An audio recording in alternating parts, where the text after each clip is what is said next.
Kenapa sekarang kita membangun infrastruktur? Tidak Jawa sentris, tetapi Indonesia sentris. Membangun dari pinggiran, membangun dari pulau-pulau terluar.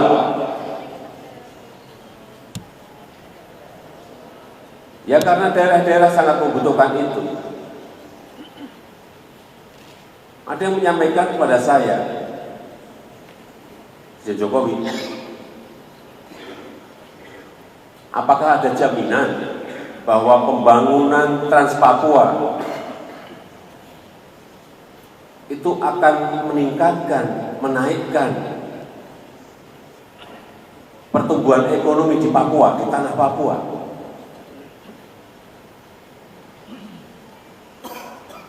Ini kan kayak telur sama ayam. Dibangun dulu jalannya, kemudian ekonominya tumbuh, atau kita menunggu tumbuhnya ekonomi baru kita mau bangun jalan?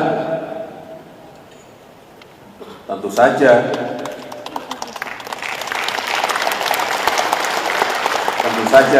mestinya DPD ini memberikan dukungan kalau kita membangun daerah-daerah.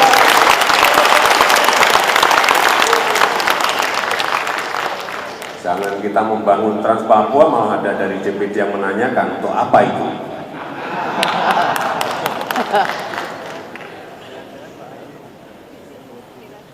Trans Papua ini kita bangun agar sekali lagi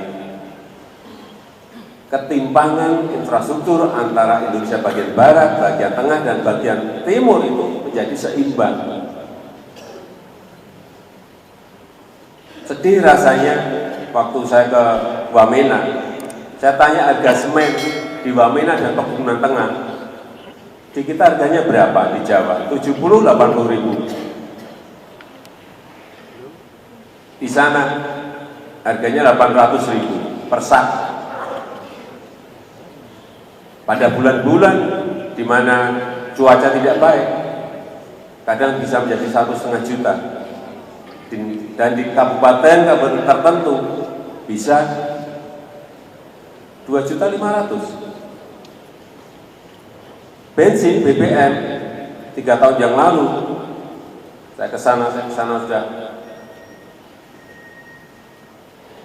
4 kali. Pertama saya ke sana, saya tanyakan kepada rakyat, berapa harga BBM, harga bensin di sini? Dijawab oleh rakyat, 60 ribu Pak. Kadang-kadang dalam cuaca yang tidak baik bisa mencapai 100 ribu per liter. Padahal di Jawa 6.450 rupiah. Betapa perbedaannya sangat jauh sekali. Kalau masih 10.000 saya masih bisa memaklumi, 15.000 saya masih bisa memaklumi. Tapi kalau 60.000 itu sudah 10 kali lipat dan harga yang ada di Jawa. Sehingga saat itu juga saya perintahkan kepada Menteri BUMN. Menteri, saya nggak mau tahu, saya minta harga bensin di Papua, khususnya di Pegunungan Tengah, di Wamena, harganya sama dengan di Jawa. Tapi baru 1,5 tahun setelah perintah itu, harga bisa sama di Jawa. Bukan apa-apa, ini bukan masalah ekonomi, bukan hanya masalah ekonomi. Ini adalah masalah keadilan sosial bagi seluruh rakyat Indonesia.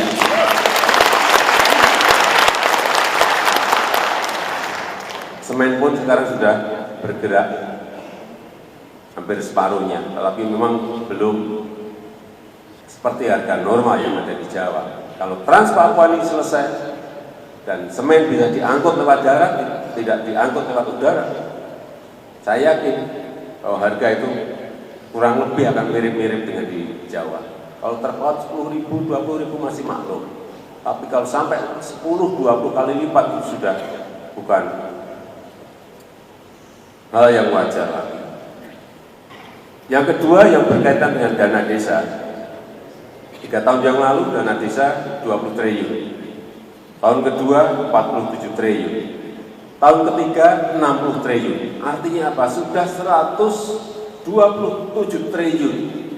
Dana desa itu digelontorkan ke daerah, digelontorkan ke desa. Jadi apa? Yang pertama memang kita arahkan saat itu memang untuk infrastruktur kecil-kecil yang ada di desa. Agar produk-produk pertanian, produk-produk kerajinan di kampung-kampung bisa dibawa ke kota dengan cepat sehingga bisa menopang ekonomi yang ada di desa. Yang kedua, dengan adanya dana desa, kita harapkan juga perputaran uang yang ada di bawah menjadi lebih banyak. Tetapi kondisi di lapangan ternyata menuntut hal yang berbeda.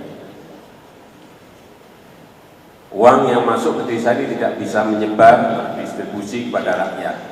Oleh sebab itu, tahun depan kita akan memulai untuk membangun padat karya cash. Artinya nantinya dana desa di Kementerian PU, di Kementerian Perhubungan, di Kementerian KKP akan disiapkan skema-skema padat karya cash sehingga rakyat bisa bekerja di sana, dibayar harian atau maksimal mingguan, dan kita harapkan peredaran uang itu makin merata dan cash yang diberikan rakyat juga semakin hari semakin banyak. Itu harapan kita adanya program cash power. Ini mestinya juga DPD ikut memberikan dukungan, karena ini juga perjuangan DPD dalam mewujudkan kewajiban konstitusional DPD.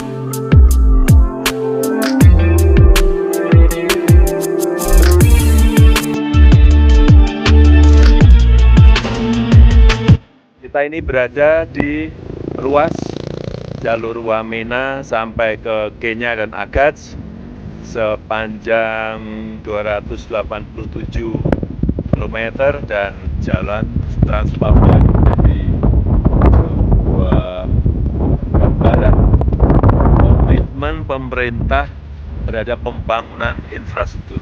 Betapa sangat sulitnya medan yang ada di sini. Sangat berat, membelah belantara, naik gunung yang sangat tinggi. Inilah medan berat yang dialami baik oleh Kementerian PU maupun oleh TNI yang bersama-sama membangun jalan di Trans Papua ini.